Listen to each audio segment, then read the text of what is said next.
최근 독감, 폐렴 등 호흡기 질환이 확산하고 있습니다.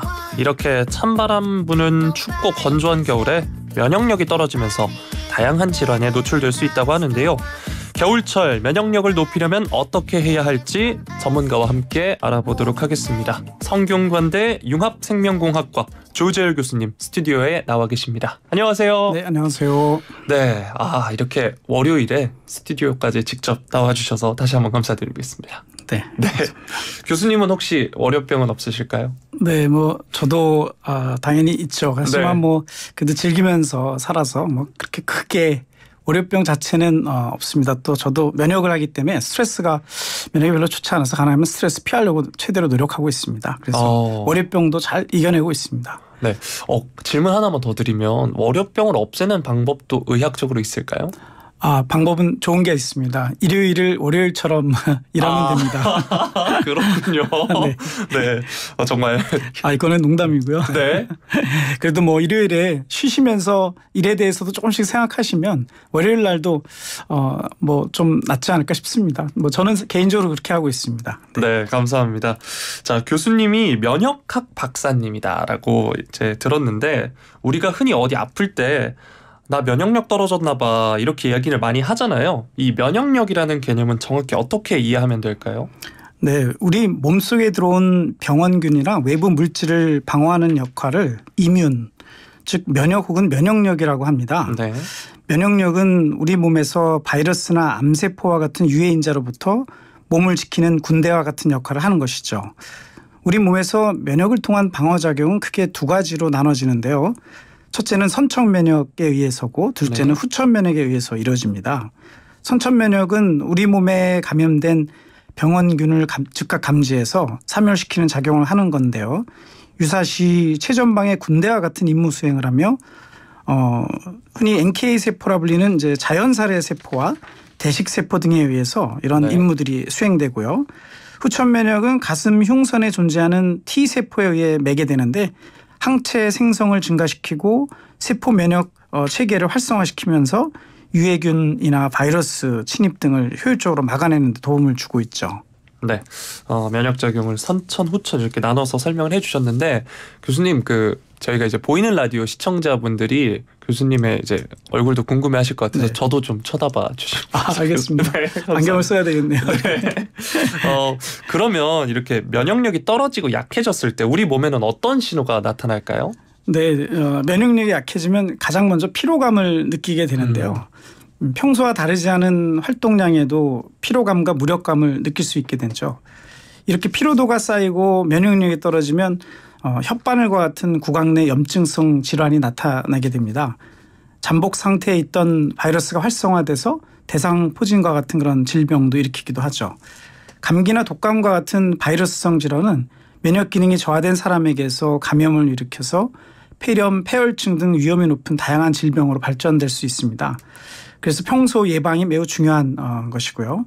특히 만성질환이 있거나 어린이, 노약자 등 면역 기능이 떨어진 경우에는 건강을 위해서 체내 면역력을 높이는 게 관건이라고 할 수 있습니다. 앞서서 이제 혓바늘 얘기도 해주셨는데 저 같은 경우도 일상생활 중에 한 번씩 무리를 하면 혓바늘도 많이 나죠. 다래끼가 나기도 하고 그러거든요.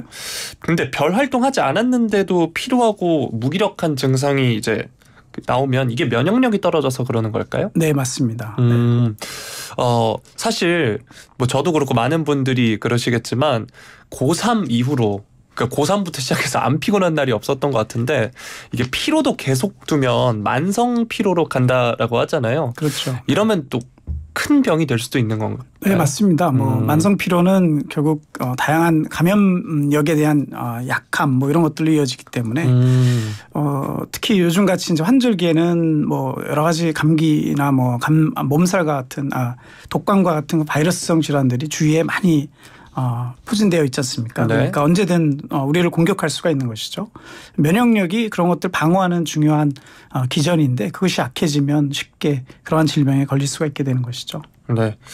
그러면 자도 졸린 증상도 면역력이 떨어진 거라고 봐야 할까요? 면역학적으로는 그렇습니다. 네. 물론 피곤 자체가 면역이라과도 관련이 있다는 연구 결과도 많이 있긴 있지만 아마 본인들이 느끼기에도 왠지 몸이 약해져 있다 이런 느낌도 아마 있지 않을까 싶습니다. 피곤할 때는. 네. 네. 혹시나 청취자분들 중에 면역력 관련 궁금증 있는 분들은 지금 샵 연구소 우물정 0945로 문자 보내주시면 저희가 소개해드리도록 하겠습니다. 긴 문자는 100원, 짧은 문자는 50원의 정보 이용료가 부과되고요.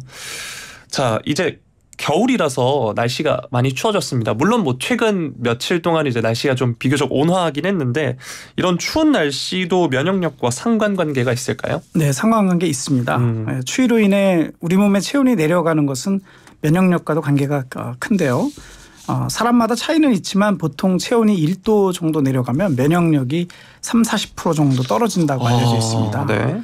면역 기능은 우리 몸속 효소 활성에 의해 결정되는데 추위가 오면 소화 과정, 에너지 생성, 노폐물 대사 등 신체 반응이 떨어질 수밖에 없는 것이죠. 특히 면역 체계가 완전하지 못한 아이들이나 노약자의 경우 차가운 공기에 노출되면 체온이 낮아지면서 몸의 면역 기능이 더 쉽게 떨어지고 이때 바이러스가 침투해 감기나 독감 등에 감염되기 쉬워지는 것이고요. 네. 특히 최근에는 마이코플라즈마 폐렴이 상당히 심각한데 네. 이 마이코플라즈마 폐렴까지 유행하고 있어서 독감 등을 방치하면 폐렴 등으로 발전할 수 있기 때문에 매우 큰 주의가 필요합니다. 자, 그러면 교수님의 면역력 관리 비법이 좀 궁금하거든요. 어떻게 관리를 하고 계시고 또 일상생활에서 우리가 면역력 키우기에 좋은 방법이 뭐가 있을까요? 네, 저도 면역력 관리를 아주 노력하고 있습니다. 뭐 말씀드리겠지만 운동이 가장 중요한 방법인 것 같습니다. 일단 일상생활에서 실천할 수 있는 면역력 관리 방법은 잠을 충분히 자고 아침 공복에 따뜻한 물 한 잔을 드시는 겁니다. 그러면 체내 노폐물 제거와 신진 대사율을 높여주는 데 도움이 되는 것이고요. 족욕이나 반신욕을 하면 원활한 혈액순환과 노폐물 배출에 효과적이고 체온을 1~2도 정도 높일 수 있어서 면역력 증진에 아주 도움이 되는 거고요. 네. 하루 30분 정도 제자리 뛰기나 계단 오르기 등의 운동을 하시면 혈액순환이 개선되며 전신 근력 운동이 이루어져서 면역력 강화에 아주 큰 도움이 됩니다. 또 손을 잘 씻으면 직접적인 면역력을 높이진 않지만 감염률을 예방하는 효과가 있어서 간접적으로 도움이 됩니다. 무엇보다 저는 면역력에 도움을 주는 다양한 기능성 건강 기능성 식품을 먹는 것도 좋다고 생각합니다. 네. 네. 저 같은 경우에는 근력 운동에 집착하느라 잠을 좀 줄이는 편이거든요. 이런 경우는 어떨까요? 그래도 하루 정도는 잠을 충분히 해소하시는 게 좋을 것 같습니다. 네. 휴식이 중요하다라고 네네. 얘기를 해주셨고 네, 여전히 잠은 면역력과 굉장히 중요하게 관련이 있기 때문에 그 부분은 하루 푹 자자 주무시면서 좀 피로를 푸시는 것들이 좋을 것 같습니다. 네. 네.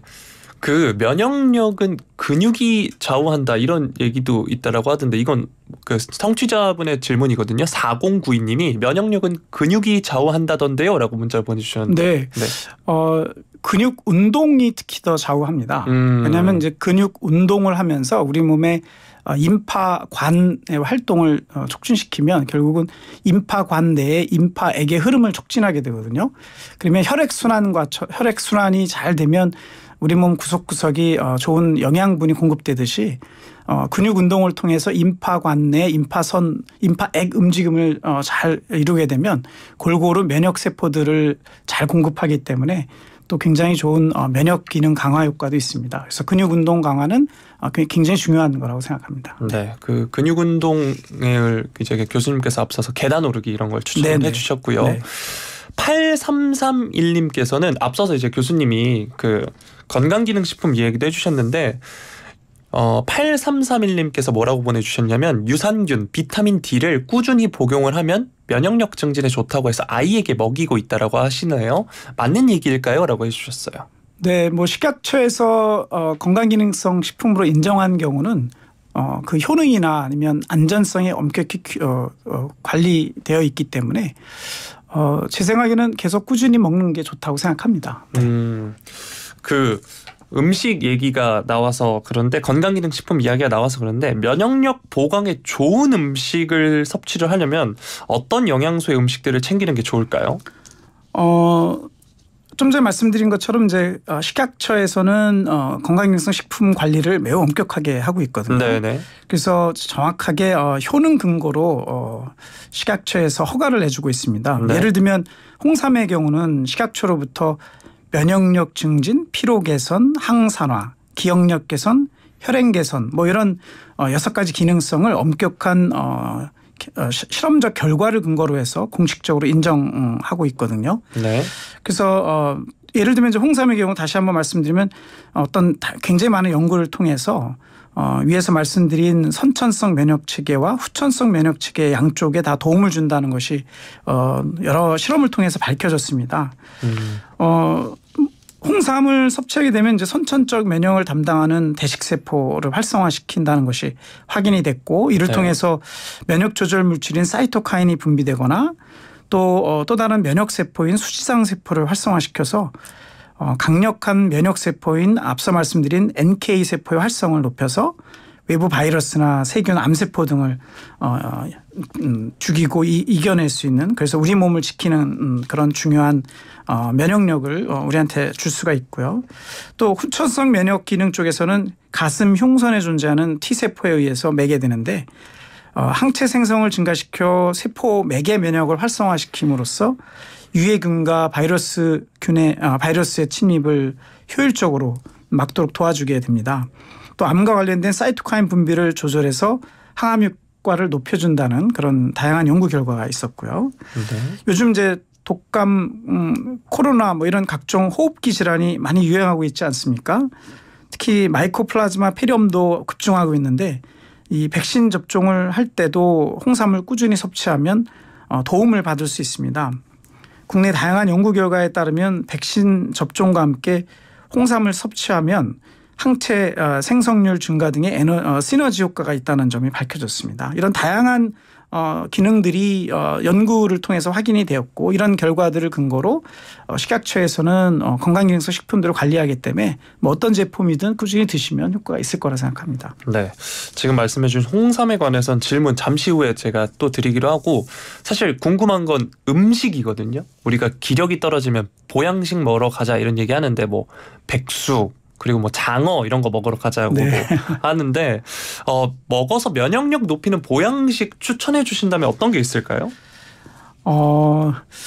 글쎄요, 뭐 일단 뭐든지 꾸준히 드시는 게 좋고요. 그리고 네. 골고루 드시는 게 좋을 것 같습니다. 네, 골고루 영양분을 잘 섭취하시는 게 좋을 것 같고요. 네. 그리고 일단 우리 몸이 필요한 영양소를 균형 있게 섭취하는 게 제일 좋을 것 같습니다. 뭐 물론 이제 칼로리는 적당하게 섭취하시고 네. 탄수화물, 단백질, 뭐 지방 섭취 비율도 적절하게 섭취하시고 염분은 줄이는 것이 좋을 것 같고요.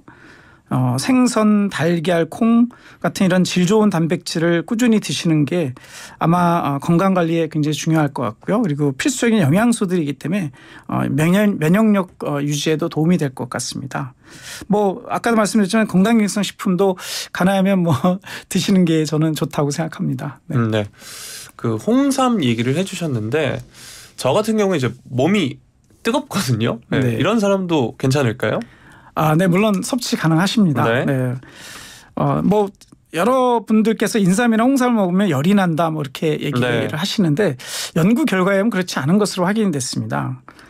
홍삼은 이제 혈류 개선을 도와주고 신진대사를 촉진하다 보니까 혈액순환이 왕성해지겠죠.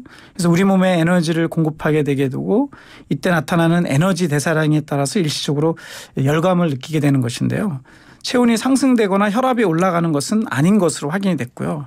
실제로 이제 국내의 다양한 연구 결과에서 홍삼 섭취 후 체온 상승이나 맥박, 혈압의 변화가 없다는 것이 과학적으로 입증된 바 있습니다.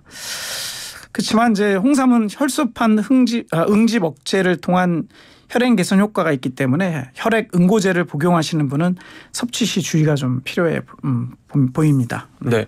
그래서 그런지 암 환자나 고혈압 환자들은 안 된다 이런 속설도 있더라고요. 건강기능식품을 보조적으로 섭취할 때 유의해야 할 사항도 같이 알려주시면 좋을 것 같아요. 일단 환자들 경우는 물론 담당 의사 선생님하고 상의하시면서 결정하는 게 제일 좋습니다. 네.